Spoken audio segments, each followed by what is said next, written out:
আসসালামু আলাইকুম। সবাইকে ফকির এডুকেশনের পক্ষ থেকে স্বাগত জানাচ্ছি। 2026 সালে যারা ক্যাডেট কলেজ ভর্তি পরীক্ষায় অংশগ্রহণ করবে তাদের জন্য অত্যন্ত গুরুত্বপূর্ণ সংবাদ। সাধারণত ক্যাডেট কলেজের ভর্তি পরীক্ষার বিজ্ঞাপন বা সার্কুলার প্রকাশিত হয়ে থাকে নভেম্বরের মাঝামাঝি থেকে ডিসেম্বরের মাঝামাঝি পর্যন্ত সময় থাকে। নভেম্বরের মাঝামাঝিতে এই সার্কুলার প্রকাশিত হয়ে থাকে, ডিসেম্বরের মাঝামাঝি পর্যন্ত আবেদনের সময় থাকে এবং 2026 সালে জানুয়ারি প্রথম সপ্তাহে ক্যাডেট কলেজ ভর্তি পরীক্ষা হবে বলে আশা করা যাচ্ছে। দেশের পরিস্থিতি এখন যে অবস্থায় রয়েছে তাতে আমরা জানি যে জানুয়ারির প্রথম সপ্তাহেই এবার ক্যাডেট কলেজ ভর্তি পরীক্ষা হওয়ার উজ্জ্বল সম্ভাবনা রয়েছে। আরেকটি গুরুত্বপূর্ণ বিষয় যেটা হচ্ছে ক্যালকুলেটর ব্যবহার।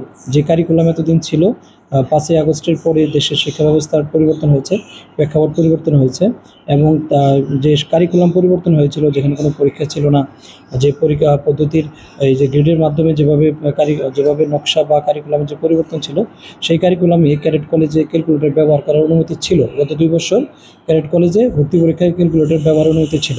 এখন নেক্সট যে পরীক্ষাটা হচ্ছে আবারও 5ই আগস্টের পরে যে নতুন কারিকুলামে মানে পুরাতন কারিকুলামের মতোই প্রায় অনেকটাই সেভাবে যে পরীক্ষাটা হবে, সেখানে ক্যালকুলেটর ব্যবহার নিষিদ্ধও থাকতে পারে, আবার হচ্ছে ক্যালকুলেটর ব্যবহারের অনুমতিও থাকতে পারে। সেটা অ্যাডমিট কার্ডে স্পষ্ট লেখা থাকবে। অ্যাডমিট কার্ড হাতে পাওয়ার পর বোঝা যাবে যে ক্যালকুলেটর ব্যবহার করা যাবে কিনা। তবে শিক্ষার্থীদের এই মুহূর্তে ক্যালকুলেটর ব্যবহার না করে অঙ্ক প্র্যাকটিস করা খুবই জরুরি।